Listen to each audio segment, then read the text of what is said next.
Hi, welcome back. I'm Troy McGuinness, and again, I'm the author of CapabilityKit.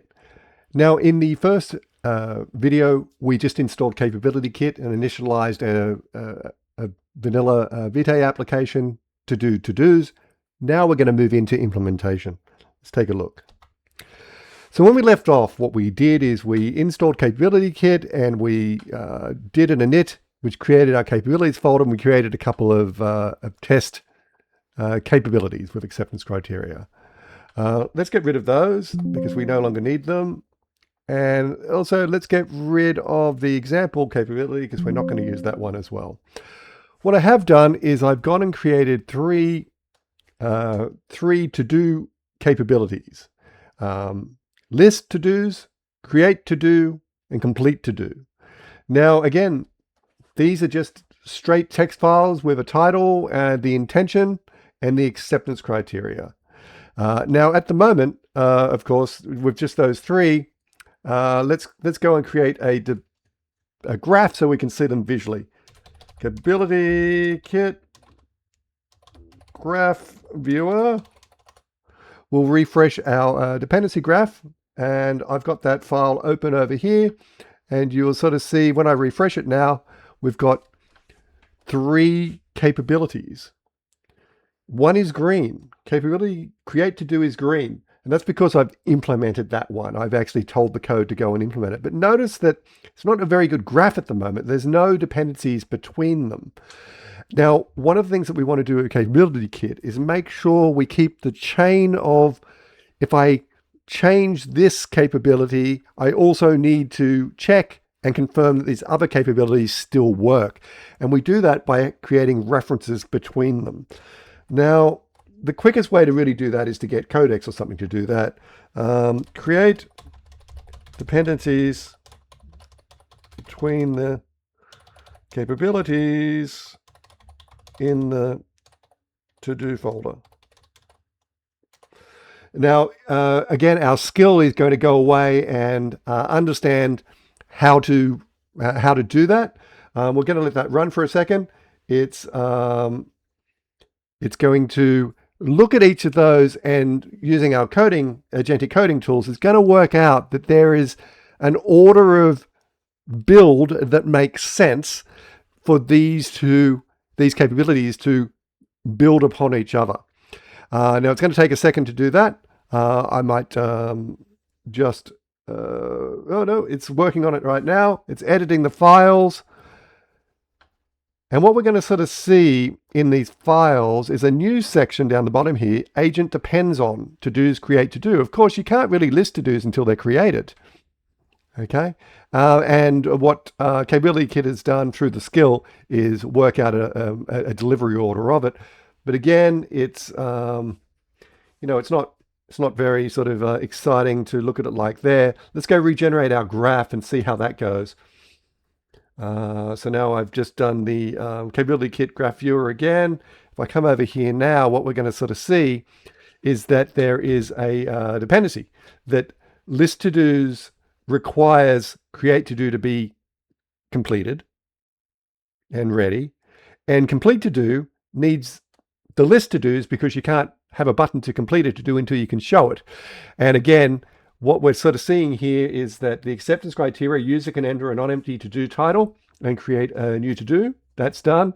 Create to-dos appear in to-do list without requiring a page refresh. Newly created to-dos start, and so forth. But list to-dos doesn't have any acceptance criteria created yet.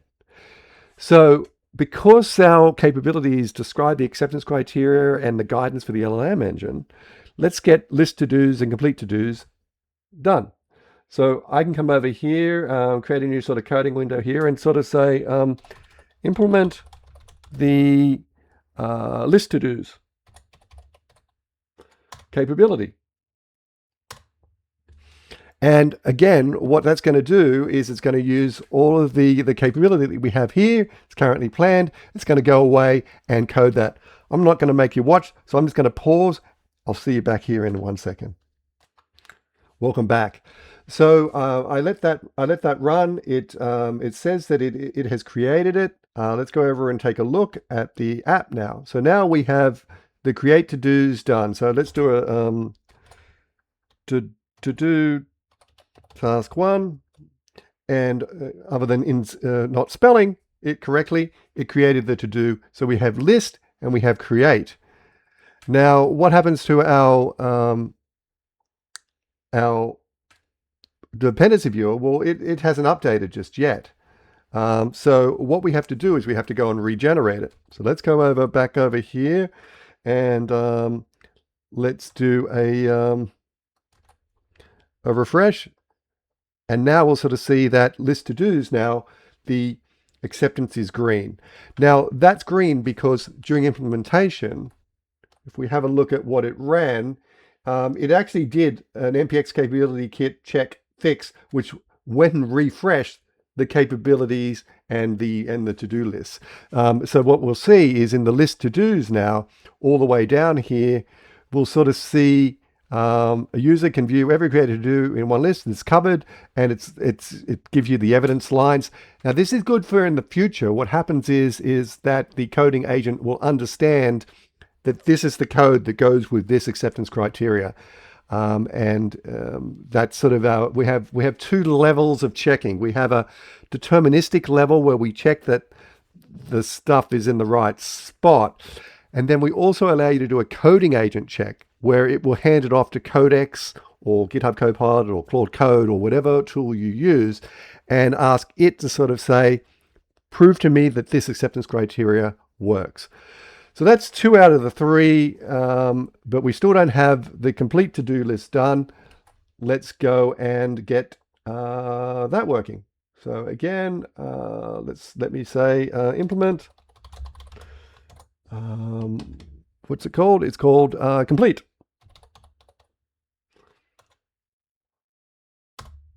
And it's going to go away, and now it's going to implement those 3. Again, I'm not going to make you watch this.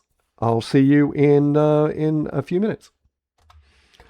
And welcome back. And just like that, Codex has gone and completed the implementation of complete to-dos. We can go over, and now we can sort of see that we have a complete button in our application. So I can hit that, and it's now marked as completed. To do task 2. Let's just do that one. You can sort of see that it shows up there. Again, our capability viewer still doesn't show that as done because we've not regenerated it yet. So you might want to make that as part of your CI. You might want to add that as a skill.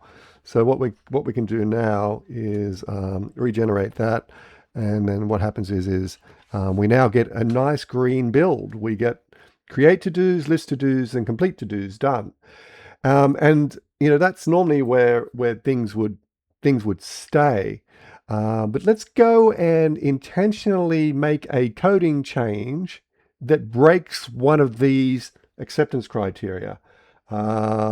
Let's go and have a look at the complete to-do. Let me find out how that has been implemented and go away and come back and break that.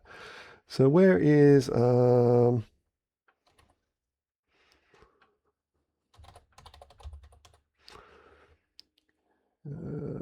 complete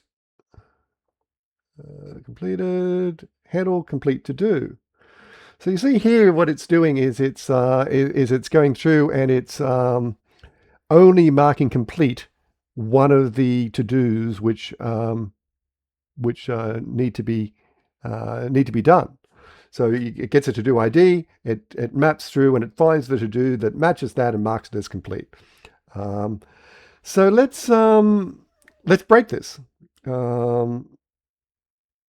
Let's sort of put it in, let's make that sort of not equal to do and see if it will now fail. Now, this is a pretty much a complex semantic coding change, right? So one of the things we want to do is run the review and using our coding agent. Now, when we actually create, when you do a review, it creates this comment block which gives you the commands to just work on those reviews, on those capabilities. What I'm going to do is I'm going to hand this off to the coding agent and ask it to review the evidence, but deeply, because this is a coding change. Now, this is, again, you would probably add these features into your CI environment or your GitHub Actions as an extra check to sort of say, before we do a production release, let's check the capabilities that we've added work, and let's check the capabilities that used to work still work. And again, this is a way of confirming as you grow the application that you move forward and you don't break things. It's going to take, it's done at the moment. So now if I create the graph again, what we should see is that we now get a red in the completed to-dos, because a user can mark incomplete to-do item as complete. That failed, and complete one to-do does not change the state of other to-dos. Well, we blew that when we changed that flag.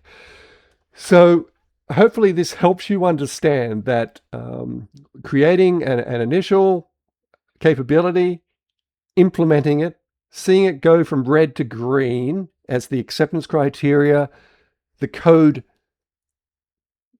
and the acceptance criteria are in sync, getting all green, making a coding change that is syntactically correct, but without unit tests, what we've done is we've also added that extra layer to make sure that the acceptance criteria maintains that valid state. And you get to see the relationships around it. So nothing depends on complete tools, it depends on other things, but we would also be able to see if this red was up here on create to do, list to dos probably wouldn't work, and complete to dos probably wouldn't work as we expected. So you're able to trace back and find where's the break in the chain of the acceptance criteria that's causing downstream errors. It's sometimes hard to tell in big applications. So with that, thank you. And the next one, what we'll do is we'll add filtering and start increasing some more capabilities of our to-do app. Thanks.